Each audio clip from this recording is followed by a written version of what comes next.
Hello, my friends, and welcome back. Thank you very much for being with me again today. This article that I will feature in this video gives, for me at least, another angle of interpretation of the US military might. I suspected since 1990 or 1991, when the Americans, with their coalition, attacked Iraq, Saddam Hussein, if you remember, because of Kuwait. And that was the first question, big question mark, seeing what kind of weapons the Americans were using, or the Allies, however you want, the Axis, however you want to call them. And it was pointed out to me by my father that these guys are using almost the same thing, almost the same weapons they used in the Second World War. We're in 1990 or 1990, I think it was, right? I said, what's going on here? I said, well, okay, let me pay attention. Well, I needed, 40 years or something, 30 years to figure things out, or at least to reach another conclusion. I think it's a big rocket somewhere, rocket like the money rocket, where a lot of funds are going into they call it defense. But I think the money goes to bureaucracy, and it goes to arms contractors. But you can say, arms contractors, the arms manufacturing companies, they build what they took from us and give them to, keep us safe. I don't think that's the case. I start doubting that, or believing in the Americans' military might. Don't get me wrong, I think it's the strongest. But by far, I would divide it by 5. This is how strong they think it is. They tell us it is, and I think it's just like this. And this article, I think, proves that the United States is not involved in a war as of now. I mean, yeah, we are technically there. We're fucking those guys up. We do this, but it's not like Russia and Ukraine. It deployed ships in East Mediterranean to do what they were told. They help, they bring weapons, but not military, in Ukraine, and they bombarded the Houthis. This is mainly where they fight. You can say, well, maybe in Afghanistan. Afghanistan is done. It's not. In Iraq it's done. In Syria it's done. So they brought, if you remember, the Americans sent to the Red Sea some ships, warships, to defend Israel from or other ships that might try to go through the Suez Canal from being hit by the Houthis. The Houthis claim that they will hit, that's how they started, we're going to hit the Israeli affiliated ships because of what's going on in Gaza. That was their justification. Now these lapdogs like the United States of America, France, Great Britain, I don't know if France was, and it was one German warship went over there and now went back. They immediately went over there to help. They showed us the extent of their capabilities.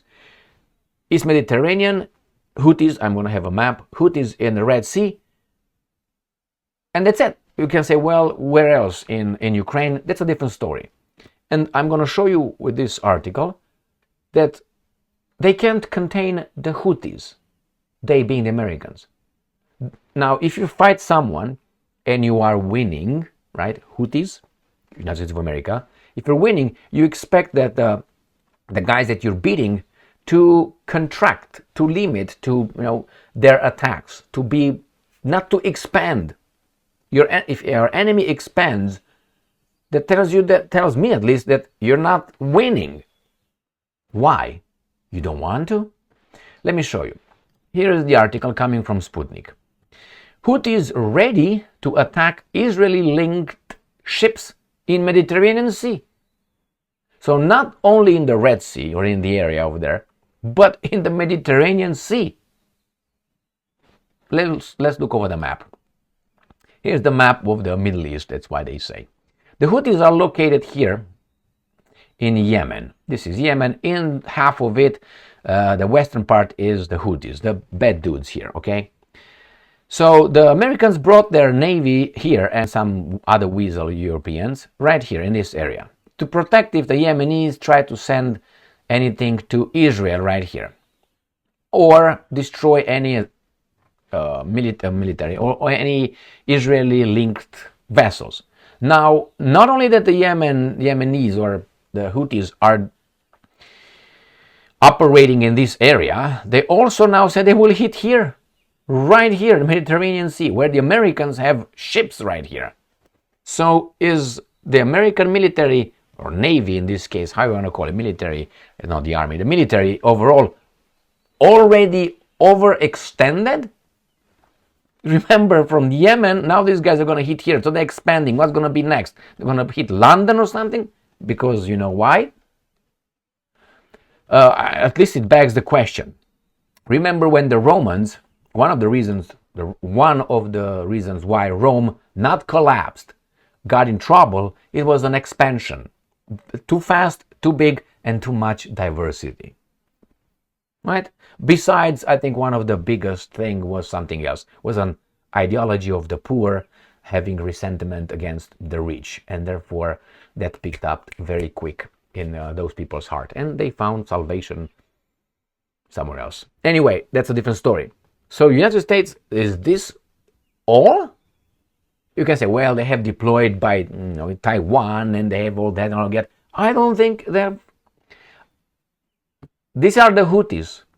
These are the Houthis. It's not Russia. It's not, and they want to fight the Russians with NATO. That's why they tried to get the Europeans to fuck themselves by finding a justification to enter Ukraine, thinking that they will contain the Russians only in Ukraine, when actually the Russians can hit Paris or London or Berlin or whatever they want. No, we set the rules. Says who? That's what they think. And so far, they did, because Putin never escalated. But not never, I won't say never, but usually the Russians matched them. When these guys brought that, they're going to do this. When these guys hit the Kerch Bridge, this guy started with hitting the infrastructure. That was on October 9th or 8th, 2022. That's when the Russians started bombarding. I'm not saying that was not a plan to do that, and it was just that's the reason right here. But no, Medvedev told them, and not only Medvedev said, if you attack Kerch Bridge, we're going to you up. That's what they did. So anyway, what's going on here? I'm pretty sure there could be many, I'm certain there could be many other justifications and say, hey, but come on, you're missing this, you're missing that. Well, I might, and I don't have a crystal ball here, but still, if your enemy, your adversary, expands his operations, that tells me at least it's not losing. At least. Now, if it's not losing, what's the other pole? Winning. And the Americans, what are they going to do? Now, this is a statement. This is a statement. It's not a fact yet. I'm going to follow this, and I'm going to see if they indeed are going to hit anything, are capable of hitting anything in the Mediterranean Sea. Because I can say I'm going to go to the moon tonight. Okay, see you tomorrow, Emil. See if you were to the moon or not. So let's go and read this article. Yemen's Papapaf movement, also known as Houthis, are ready to attack any ships heading to Israel from Mediterranean Sea if the Jewish state, why not the Yemeni state or Romanian state? You hear that anywhere? Or the American state? Launches an offensive in Rafah. So they will start an offensive in Rafah, and these guys will do. Anyway, Houthi military spokesman Papapap said on Friday. The spokesman announced a new stage of, and I'm quoting, escalation in response to the calls of the Palestinian people. So in order to escalate, you also have to have the potency, the possibility, the capability, the ability. And I'm quoting, first, the targeting of all ships that violate the banned decision of Israeli navigation and that heading to the ports of occupied Palestine from the Mediterranean Sea in any reachable area within our ample zone. Second, implementation of this comes into effect immediately. and from the moment this statement is announced, Sarai said in a statement. So, and third, if, and I'm quoting, if the Israeli enemy intends to launch an aggressive military operation against Rafah, that's not going to happen, the Yemeni armed forces will impose comprehensive, I dislike that very much word, comprehensive gun control laws. Fuck off. Sanctions on all ships and companies that are related to supplying and entering the occupied Palestinian ports of any nationality, and will prevent all ships of these companies from passing through the armed forces operations zone regardless of their destination, the spokesman said. So what do you think, my friends? I mean, it doesn't sound to me, it doesn't sound to me that these guys are just, okay, we're done, you show us you're strong. I said that the United States of America, and I still think that's the only way to solve their problem is to really do a massive bombardment over Yemen. They get involved in a war in Yemen. United States of America. Now, they don't want to. They know they can't. Any other scenarios? What's going on? I said they will massively bombard and probably going to have troops of occupation to keep the Yemenis, the Houthis over there in check. But that is going to be a war. Really war. Can they do it? I don't think they can do it. They can bombard the shit out of them. I think they can do that. But for that you need a lot of ships in the area. And a ship is very easy to be hit. They say, well, a ship has defense. It's very easy to be hit. Many ways to be hit, and it's very easy to be hit. And besides, the ship has a very limited, you can say, well, no, that's not true. Okay, whatever. That has let's put it differently, a limited number of ammunition. If you overpower that, what are they going to do? Jump into the Red Sea and become red people or something? Here it is, my friends. I don't know exactly what it is, but in my brain, it's growing the idea that we Americans in this case, we are really fooled on this issue too. We're fooled in general by those guys, but in this one too.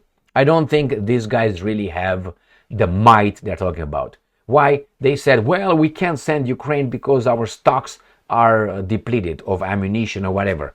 Already? I spoke with someone who was in the military and he said, no, believe me, there's a lot of ammunition. The West has a lot of... I'm not surprised.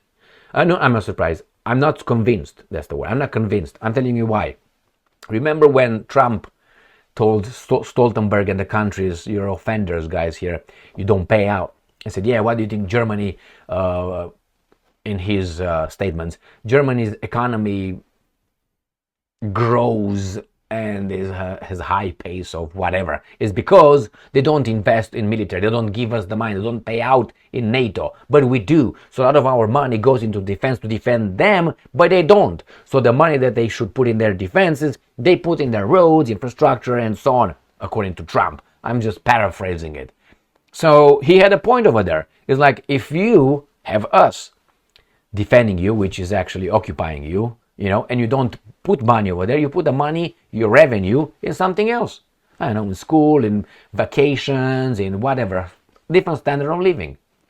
So again, I think we are just fooled. I don't think the money that goes, our taxes, 800 and what is now $68 billion, I think is the budget, defense budget. I think it's based on, I know 40% of that money goes to making weapons, and the rest of 60% goes to bureaucracy.